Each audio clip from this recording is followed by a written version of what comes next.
Assalamualaikum warahmatullahi wabarakatuh. Selamat pagi. Semoga kalian dalam keadaan sehat semua ya. Hari ini kita akan belajar bersama tentang bab pertama yang ada di kelas 12. Ya, apa itu? Nah, kita bisa lihat di tampilan pertama ini. Ini ada orang yang sedang susah payah sepertinya, butuh kerja. Jadi ada seseorang ini yang membutuhkan kerja. Jadi yang kita tahu, seperti yang kita tahu, dalam keadaan ini sekarang, bahkan sebelum pandemi saja, banyak orang yang membutuhkan pekerjaan, baik yang masih nganggur, apalagi dalam keadaan pandemi seperti ini ya. Jadi banyak PHK dan lain sebagainya. Jadi semakin banyak orang yang membutuhkan pekerjaan. Ya, berikutnya kerja. Ayo, siap. Maka untuk bekerja kita membutuhkan kesiapan.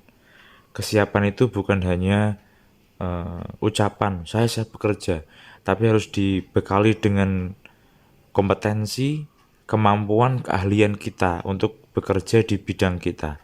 Kalau misal kita sebagai mekanik, ya kita harus punya bakat atau punya basic mekanik.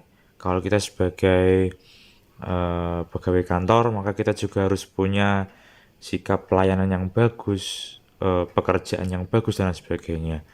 Begitu juga dengan misalnya juga komputer dan lain sebagainya. Semua pekerjaan harus memiliki kemampuan yang dasar yang kita miliki. Berikutnya, kita sekolah di SMK. Sesuai motonya, SMK bisa hebat, siap kerja, santun, mandiri, dan kreatif. Siap di sini bukan hanya kata siap ya. Siap di sini harus dengan bekal, dengan kompetensi yang mumpuni, gitu ya. Jadi kita siapkan dari sekarang. Apa yang kita persiapkan? Nah, salah satunya adalah surat lamaran pekerjaan. Ini adalah hal awal. Jadi sebelum kita mendapatkan pekerjaan, terutama pada bidang-bidang kantor, itu kita selalu membutuhkan surat lamaran pekerjaan. Nah, kita akan belajar bersama tentang surat lamaran pekerjaan. Yuk, berikutnya.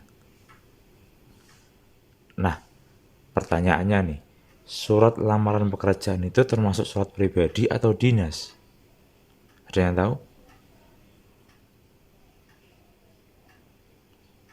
Kita lihat pengertiannya dulu. Surat pribadi merupakan surat dari perorangan. Jadi yang membuat adalah perorangan kita kepada rekan atau keluarga dengan bahasa bebas dan santai. Itu ya. Surat pribadi artinya yang dibuat oleh diri kita sendiri, oleh individu. Kemudian berikutnya, jika surat dinas, itu adalah surat yang dikeluarkan oleh dinas atau instansi kepada perorangan atau dinas atau instansi lain dengan bahasa resmi dan sopan. Jadi kalau surat dinas itu dibuatnya oleh dinas atau instansi.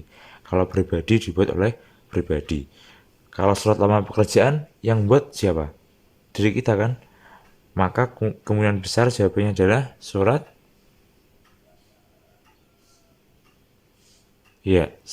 pribadi tapi resmi, karena kita tujukan untuk instansi atau dinas tertentu yang ingin kita lamar pekerjaannya.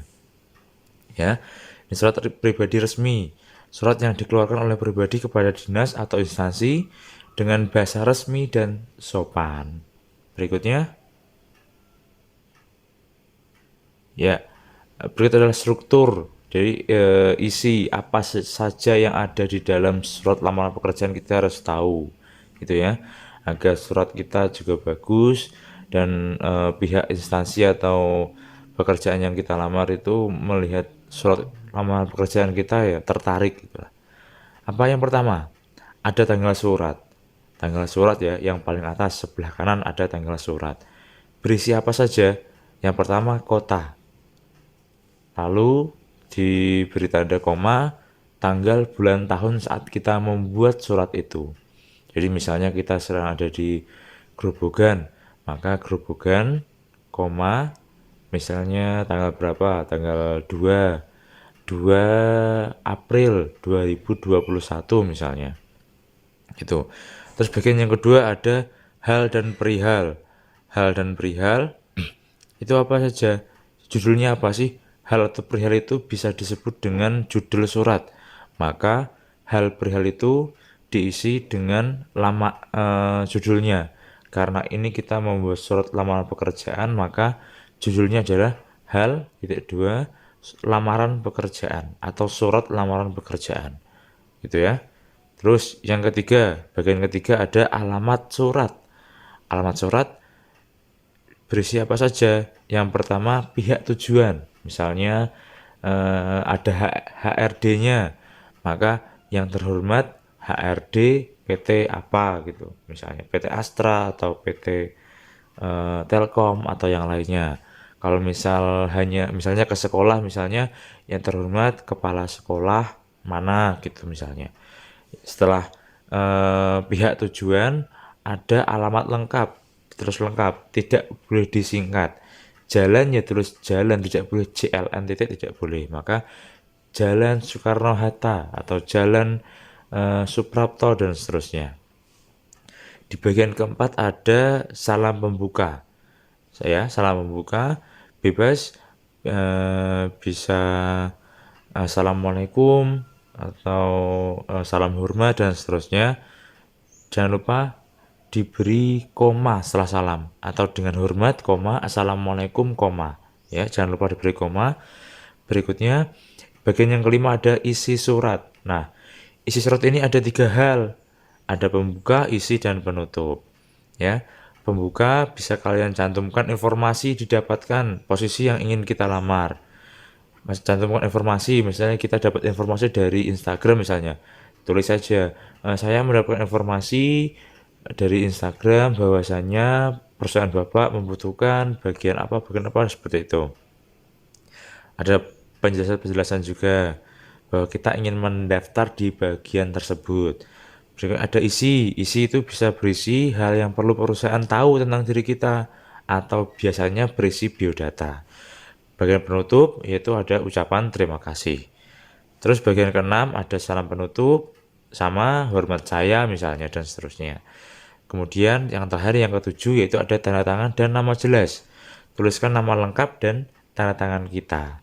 Seperti itu ada struktur di surat lamaran pekerjaan yang harus kita tahu, yang harus ada dalam surat lamaran pekerjaan yang akan kita buat untuk mendaftar pekerjaan kita. Maka ini sangat penting sekali bekal kita sebelum kita lulus nanti agar kita sudah bisa membuatnya. Jadi kalau kita butuh untuk mendaftar pekerjaan, kita sudah tahu, oh apa saja isinya, bagaimana yang benar. Jadi HRD ataupun pemimpin perusahaan itu bisa tertarik dengan lamaran pekerjaan kita. Ya, cukup itu yang bisa Bapak sampaikan. Kurang lebihnya mohon maaf. Semoga sukses selalu. Wassalamualaikum warahmatullahi wabarakatuh.